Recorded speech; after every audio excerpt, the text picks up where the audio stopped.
Hello बच्चों। आज 10वीं क्लास के 2024 के एग्जाम के दृष्टिकोण से एक महत्वपूर्ण प्रमेय है जिसे पाइथागोरस प्रमेय या बोधायन प्रमेय कहा जाता है। तो ये प्रमेय जो है वो 2024 के एग्जाम के दृष्टिकोण से एक महत्वपूर्ण प्रमेय होता है जो आपको 5 नंबर के क्वेश्चन में पूछा जाता है। तो ये प्रमेय है क्या कि जो आप 7-8 से पढ़ते आ रहे हैं कि समकोण जो त्रिभुज होता है उसमें जो सबसे जो बड़ी जो भुजा है कर्ण कि कर्ण का जो वर्ग है वो अन्य दो छोटी भुजाओं के वर्गों के योग के बराबर होती है। तो चलिए इसको समझते हैं हम लोग कि कैसे आखिर इसका सत्यापन किया जाता है। और ये आपका प्रमेय नंबर 6.8 है।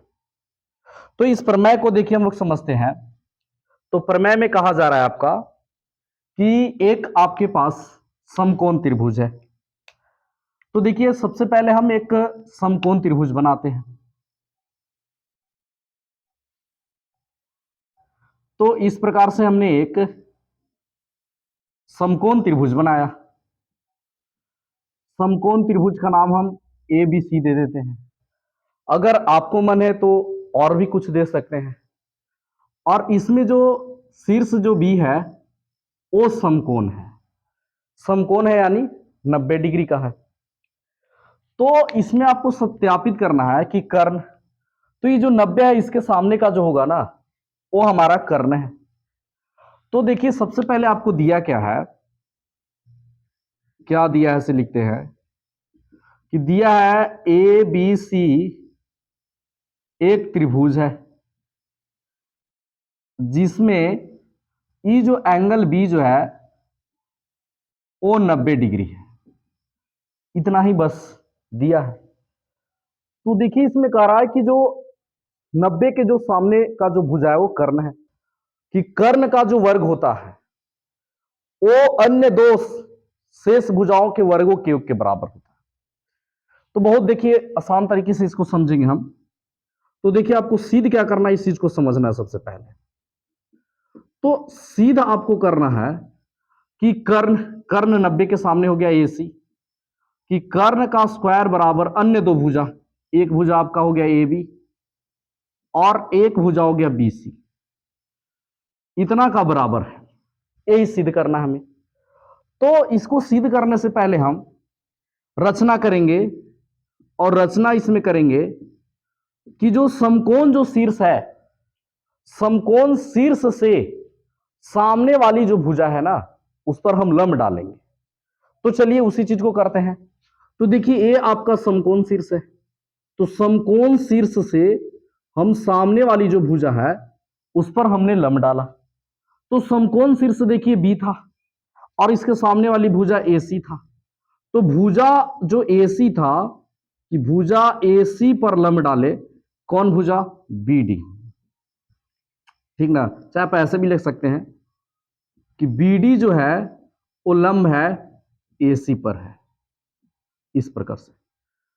तो देखिए उत्पत्ति अगर हम करते हैं तो उत्पत्ति को इस प्रमेय को पढ़ने से पहले आप प्रमेय नंबर 6.7 को पढ़े तो आपको ज्यादा से ज्यादा ये समझ में आएगा।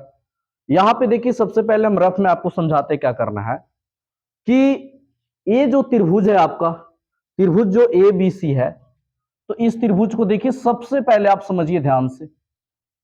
तो त्रिभुज देखिए एक बना देते हैं, ए बी सी है बड़ा वाला त्रिभुज, बी वाला जो है से आपका 90 है। एक देखिए ये भी त्रिभुज है। तो इस वाले त्रिभुज को देखते हैं। यहां पर बी लिखा हुआ है, यहां पर डी है, यहां पे ए है, ए आपका 90 डिग्री है।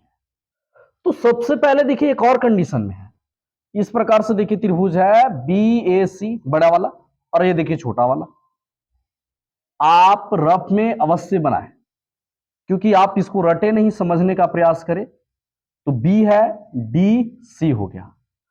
तो ये दोनों त्रिभुज को एक बार हमें समरूप करना है और एक बार ये दोनों त्रिभुज को समरूप करना है। तो अगर ये दोनों त्रिभुज को समरूप करने के लिए समरूपता का जो नियम हम जो पढ़ चुके हैं उसका हम उपयोग करेंगे। तो देखते हैं क्या कि एंगल बी पे 90 डिग्री बन रहा है और इसमें देखेंगे कि एंगल डी पे 90 डिग्री बन रहा है। एक तो ऐसे ही बराबर हो गया। अगर दूसरा देखते हैं तो इसमें पूरा कोण मेरा ए है और इसमें भी मेरा पूरा कोण ए है। अब किसी कोई बच्चा कहेगा कि इसमें भी बी है और इसमें भी बी है, लेकिन समझना है कि इसमें बी पे तो 90 बन रहा है, लेकिन इस वाले बी पर 90 बन रहा है कि नहीं बन रहा है? नहीं बन रहा है। तो इसका मतलब है कि ये दोनों एक ही नहीं है। तो इसमें देखिए कि जो जितना ए का पूरा भाग है ना, उतना ही इस त्रिभुज में भी ए का भाग है। तो एक तो देखिए ई और ई बराबर हो गया 90-90, और दूसरी बात देखिए इसमें भी ए है और इसमें भी ए है। अगर एक ही चीज जब अगर दोनों में आ जाए ना तो उसको हम लोग उभयनिष्ठ कहते हैं। तो दो दो कोण बराबर हो गए दोनों के, इसलिए दोनों जो त्रिभुज है वो आपका समरूप हो गया। तो पहले स्थिति को ऐसे समझेंगे। दूसरे वाले को अगर समझे तो बी वाले पे तो 90 है ही, तो ई जो कोण बी जो है वो 90 है और इसमें कोण डी 90 है, तो एकक बराबर हो गए। अगर एक और वाले को देखे तो इसमें देखिए सी जो है सी और इसमें भी सी, दोनों में सी मिल गया। तो अगर जब दोनों में सी मिल गया यानी सी उभयनिष्ठ हो गया। तो इस प्रकार से ए भी एंगल एंगल समरूपता के नियम से समरूप हो गया और ए भी एंगल एंगल समरूपता के नियम से समरूप हो गया। तो चलिए अब हम दोनों को इसी को समरूप करेंगे। तो सबसे पहले अगर देखते हैं हम नाम लिखते हैं तो त्रिभुज ए बी सी में चलते हैं। तो पहली स्थिति में लिख रहे हैं कि त्रिभुज ए बी सी तथा त्रिभुज, अब देखिए नाम जो करना है ना वो इसी के आधार पे करेंगे हम। तो ए वाला जो है ए वाला वो ए के बराबर है, तो ए वाले का पहला स्थान है तो उसमें भी ए वाले को पहला स्थान देंगे। माने बराबर आदमी को बराबर स्थान देना है। ठीक, जैसे अगर दादाजी बैठे हैं तो उनके सामने हम अपनी दादाजी को बैठाएंगे। अगर हमारे पापा जी बैठे हैं तो मान लीजिए कि आपके पापा जी को भी इसके सामने इनके सामने बैठना है। इसी प्रकार से अब देखते कि बी, तो बी पर इसमें 90 है तो इस वाले में 90 किस पर है? डी वाले पे 90 है। इसका मतलब है कि यहां पे हम डी वाले को लिखेंगे। अब देखते कि सी तो अकेला ही है, जो बच गया आदमी इसके साथ बैठेगा। तो इसमें सी है तो इसमें कौन बच गया? बी बच गया, तो ये बी वाले के साथ बैठेगा। तो हम चलते हैं त्रिभुज ए बी सी तथा त्रिभुज ए डी बी में। तो ये दोनों अगर जब त्रिभुज में चल रहे हैं तो क्या देखें अभी तुरंत बताएं कि बी जो है से डी के बराबर है। एंगल बी जो है वो डी के बराबर, ठीक ना। अब देखिए एंगल बी जो है से डी के बराबर है और यहां पर देखिए लंब है, तो इसका मतलब है कि ये आपको रचना से बराबर हो गया। अब देखिए अब क्या है कि ए जो है से ए के बराबर है, तो लिखेंगे कि एंगल ए बराबर एंगल ए, और दोनों में जब मिल जाए तो उसको आप उभयनिष्ठ लिखें।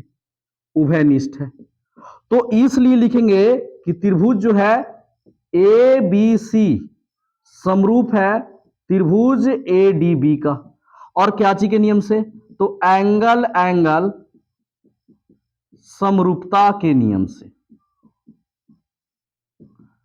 अब देखिए तो ये दोनों देखिए त्रिभुज समरूप हो गए। अगर जब त्रिभुज समरूप है तो उनके संगत भुजा समानुपाती होते हैं। तो संगत भुजा आप कैसे समानुपाती कीजिए? एकदम आराम से देखिएगा। सबसे पहले आपको क्या करना है कि कर्ण को रखना है। तो पहले वाले त्रिभुज में आप कर्ण को रखिए। तो कर्ण आपका होता है कौन? तो जो 90 के सामने हो। तो 90 के सामने कौन है? ए सी है। ठीक, तो हमने यहां पे कर्ण को रखा। अब कर्ण के बटा में कर्ण को ही रखना है। तो इसमें जब 90 के सामने वाले को रखे हैं तो इसमें भी 90 के सामने वाले को रखेंगे। तो 90 के सामने जो है आपका ए बी है, तो इसके बटा में ए बी चल जाएगा। अब बराबर के साइन दीजिए। अब देखिए अब क्या करना, एक ही चीज को आप वहां से लिखिए कि क्या लिखे कि 90 के सामने वाले को लिख दिए, तो इसमें भी 90 के सामने वाले, मैंने कर्ण के बटा में कर्ण चला गया। अब देखिए नीचे जो बचा है ना, आप समझिए ध्यान से, जो आपका जो नीचे बचा हुआ है, नीचे जो बचा हुआ है, इसी यही जो नीचे जो बचा हुआ है ना वो इस त्रिभुज में लेके चलना है। तो नीचे आपका ए बी बचा है तो इसमें ए बी भुजा को लेकर चले, ए बी भुजा को लेकर चले। अब इसमें पता नहीं चल रहा है कि ये भी हमारा लंब है या आधार है। अगर हमें नहीं पता चल रहा है तो कोई दिक्कत नहीं है। ए बी पहले वाले त्रिभुज के, तो ए बी देखिए शुरू में ए बी, तो इसमें देखिए शुरू में क्या चाहिए? ए डी, तो आप लिख लीजिए ए डी। ठीक, तो देखिए अब क्या कीजिए, इसका क्रॉस मल्टीप्लिकेशन अब हम करेंगे। तो क्रॉस मल्टीप्लिकेशन अगर करते हैं तो क्या हो जाएगा? ए बी में अगर ए बी से करें तो हमारा हो जाएगा ए बी स्क्वायर बराबर, इधर से इधर करेंगे तो ए सी गुने ए डी, और इसको हम समीकरण मान लिए एक। अब चलिए, अब इसी प्रकार से ए वाले त्रिभुज में चलिए, तो त्रिभुज चलेंगे, लिखेंगे कि पुनः त्रिभुज ए बी सी तथा त्रिभुज, तो अभी तुरंत हमने नामकरण करने के लिए बताया कि ए जो है, ए वो किसके बराबर है, तो देखिए इसमें ए बेचारा ऐसे खाली है, तो इसमें खाली कौन है आपका बी, तो ए जो है वो बी के बराबर है, तो बी के साथ में ए जो है बी के साथ में बैठेगा। बी जो है इसमें 90 है, तो इसमें 90 कौन है, डी है, तो बी वाला जो है वो डी के साथ में बैठेगा। सी जो है वो सी जो है सी के बराबर है, तो इस सी के साथ में बैठेगा। तो हम लोग चल रहे हैं त्रिभुज ए बी सी तथा त्रिभुज बी डी सी में चल रहे हैं। अब अगर ये दोनों त्रिभुज में चल रहे हैं तो पहले समरूप करेंगे, तो समरूप कैसे करेंगे, लिखेंगे एंगल बी जो है वो एंगल डी के बराबर है, एंगल बी बराबर एंगल डी, ये दोनों बराबर जो है आपका 90 डिग्री है, और कहां से किए हैं, रचना से। चलिए एक चीज तो बराबर हो गया। दूसरा देखिए क्या है, इसमें सी और इसमें सी, दोनों में सी मिल गया, तो एंगल सी बराबर एंगल सी है, इसका मतलब ये जो है आपका उभयनिष्ठ है, उभयनिष्ठ है। अब देखिए तीसरी, अगर दो ही कौन से हो गए, एंगल एंगल समरूपता के नियम से, तो लिखेंगे इसलिए त्रिभुज ए बी सी जो है वो समरूप है त्रिभुज बी डी सी का, और क्या चीज के नियम से, एंगल एंगल समरूपता के नियम से। अब देखिए समरूप हो गए। अब जैसे ही समरूप हो गया तो हम आपको बताया क्या कि कर्ण को लेके चलना है, तो चलिए इसमें कर्ण को लेते हैं, तो 90 के सामने कर्ण आपका एसी है, तो इस त्रिभुज में आप कर्ण को लेके चलिए, तो ये 90 है, 90 के सामने बीसी है। अब देखिए हम क्या बताए हैं आपको कि अगर जो बटा में आ जाए उसी को पहले वाले त्रिभुज में से उसी भुजा को चूज करना है, तो बटा में हमारा बीसी आ गया, तो इसमें देखेंगे कि आपकी बीसी भुजा को लेंगे। अब अगर हम बीसी को यहां रख दिए तो हमें पता नहीं चल रहा कि कौन इसमें क्या है, तो आप देखिए कि इसमें बीसी है कहां, तो बीसी लास्ट में है, तो इसमें लास्ट में आपका क्या है, सीडी है, तो सीडी को आप रख दीजिए और क्या कीजिए, क्रॉस मल्टीप्लिकेशन, तो बीसी में बीसी से करेंगे तो हो जाएगा आपका बीसी स्क्वायर, और एसी गुने हो गया आपका सीडी, इसको समीकरण 2 मान लीजिए। अब देखिए कह रहा है कि वर्गों का योग कह रहा, तो योग मतलब हम क्या कर देंगे कि समीकरण 1 और समीकरण 2 को हम जोड़ देंगे, तो चलिए जोड़ते हैं कि समीकरण 1 प्लस में 2, तो एलएचएस को एलएचएस में जोड़ेंगे और आरएचएस को आरएचएस में जोड़ेंगे, तो एलएचएस देखिए आपका क्या लिखा हुआ है, ए बी स्क्वायर प्लस समीकरण 2 का एलएचएस देखिए क्या है, बीसी स्क्वायर बराबर आरएचएस को देखिए, आरएचएस में जो लिखा हुआ है एसी गुने एडी प्लस में देखिए क्या लिखा है, एसी गुने सीडी। अब देखिए A B square plus BC square बराबर, ये दोनों में से देखिए क्या मिल रहा है हमारा, देखिए एक पद यहां से यहां तक है, क्योंकि पद का निर्माण दो ही साइन करता है, प्लस और माइनस, तो प्लस यहां पे है, तो एक पद ही है और एक पद ही है। दोनों पद में देखते इसमें भी एसी है, इसके घर भी एसी है और इसके घर भी एसी है, दोनों घर एसी कॉमन है, तो एसी को बाहर निकाल दिए, तो बच गया एडी प्लस सीडी।